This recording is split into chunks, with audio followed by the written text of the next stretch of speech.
السلام عليكم ورحمة الله وبركاته. عندنا شو حبايب شدينا نشوف كان يقول له الحمد لله رب العالمين. ودي سنة اللي بتسبوت زاري قدامي ነው ገበያው ቅዳሜ በተመለከተ አዲስ ነገር ይዤላችሁ መጥቻለሁ ማለት ነው። በላይክ ጀምሩት ለጓደኞቻችሁ ይድረስ ማለት ነው። ምን መሰላችሁ አዲሱ ነገር ግርም ይላችኋል ማለት ነው። እውነት ለመናገር ማለት ነው ሳቅ ሞተት ነው የምትሉት። እስኪ ላውራችሁና ሳቁ። ይኸው እዚህ ላይ ቪዲዮን የምትመለከቱት አያችሁት? እዩት። 37 ደቂቃ ናት። እስከ መጨረሻው አደርግላችኋለሁ ማለት ነው። ግን ያሳቀኝና የገረመኝ ነገር ማለት ነው እናንተ ስደት ስትሄዱ ከስደት መመለሳችሁን አትርሱ። የምር ትምህርት ነው፣ ምክር ነው። በነገራችን ላይ አጥፍቼ እንደው ግን ኮሜንት ላይ ንገሩኝ ማለት ነው። ምክር ነው መመክራችሁ። አገራችን ስንመጣ አገራችን አቧራ ማለት አይቀርም መብለሉ። ጨርቃችሁን አጠር ተቆርጭምጭምት በታይ እንዲያታሳልፉ።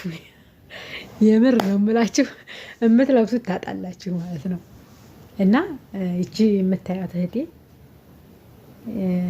እዩት እንግዲህ እንዲህ ታራግፋለች፣ እንዲህ ትላለች። መከራዋን አየች፣ መከራዋን ሻምጣዋን አካባት። እንዴ የአረብ ሀገር አስፋልት ኢትዮጵያ ልመጣልሽ ነው እንዴ? በተለይ ወግዲ ላይ ወግዲ ልመጣልሽ ነው። ኧረ እባክሽ አይመርሽ፣ አይመርሽ። እሺ ቢሆን ደስ ይለናል፣ ግን ለጊዜው አይደለም። ገባችሁ? መንጣታችሁን ተረሱታላችሁ አንዳንድ ጊዜ ማለት ነው።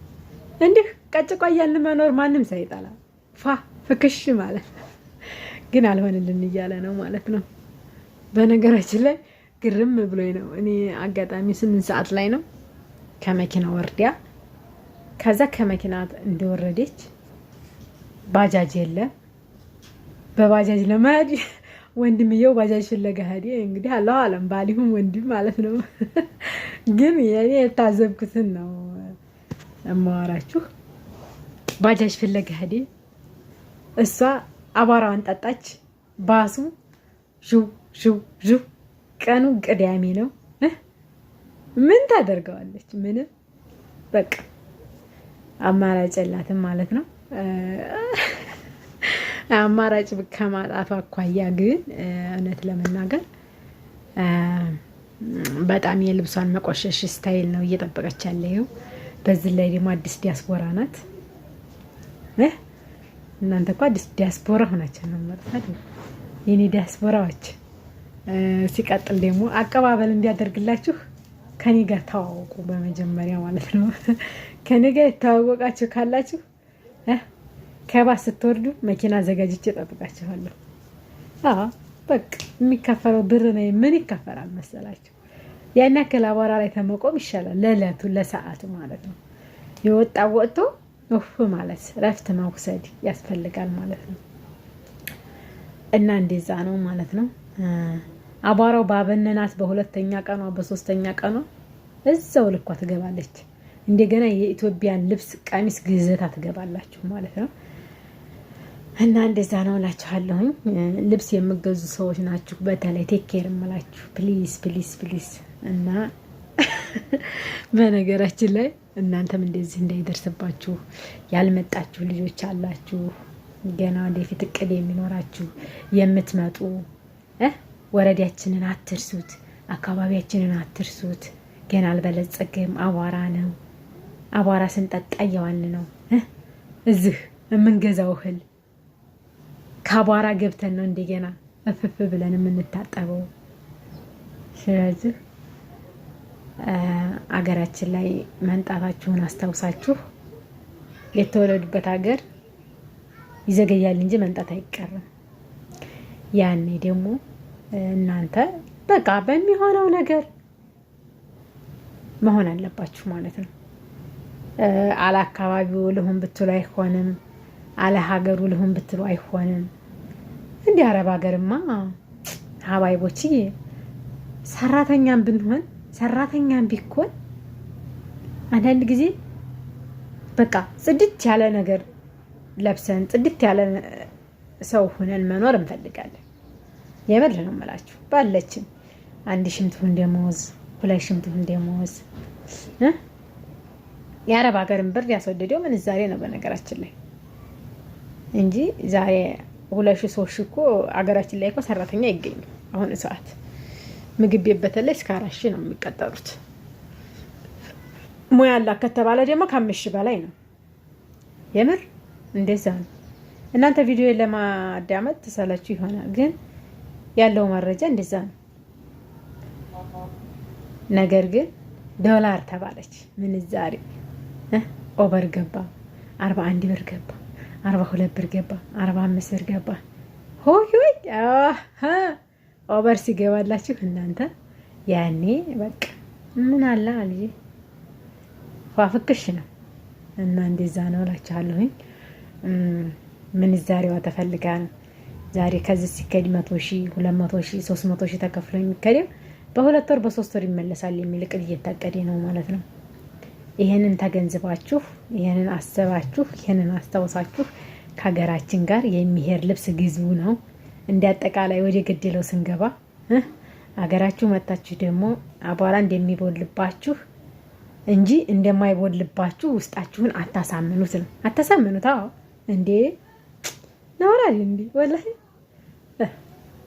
እናቴን አላቀሽም ብላት አሁን እንዴው ተተመልካቹ ይልቅ እንዴው አላህ አይቆጣብኝም። ወላሂ ተመልካቹስ ታውት መቼም ለት ነው። አላህ ደግሞ የሆነ ነገርስ ቢያጋጥመኝ ስለዚህ አገሬን አላቀሽም የሚል ህዝብ መቼም አይኖርም። ወረዳችንንም እንደዛው ለይተን ወረዳችሁን ወቁ፣ አካባቢያችሁን ወቁ።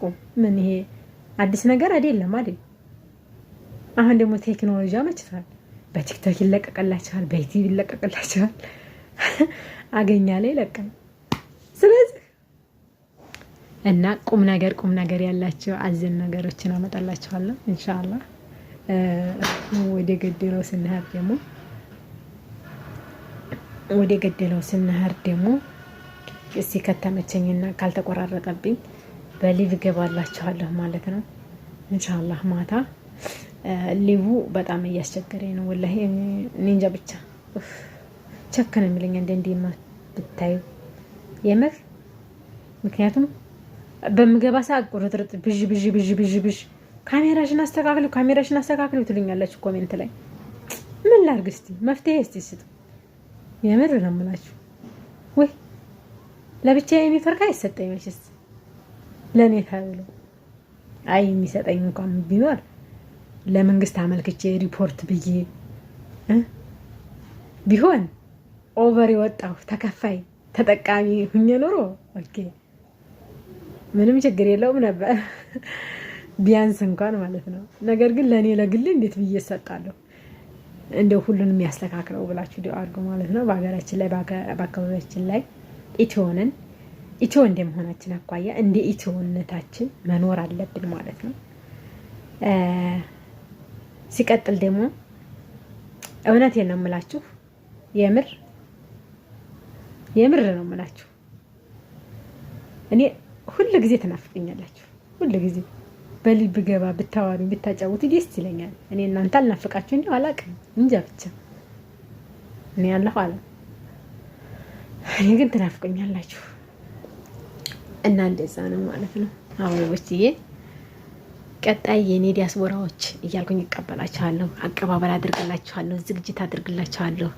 በነገራችን ላይ በዚሁ አጋጣሚ ደግሞ ኬክ ማዘዝ ለምትፈልጉ ጓደኛዬ ፋይዛ ትባላለች። የኬክ አከፋፋይ ናት ማለት ነው። ማንኛቸውም ቦታ ታደርሳለች።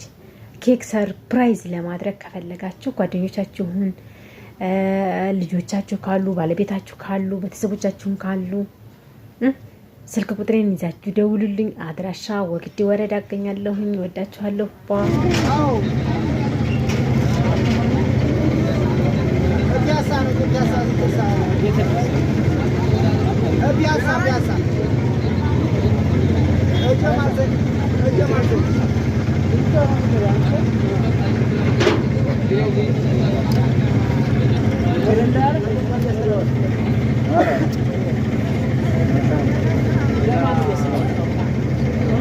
አንዱ ነው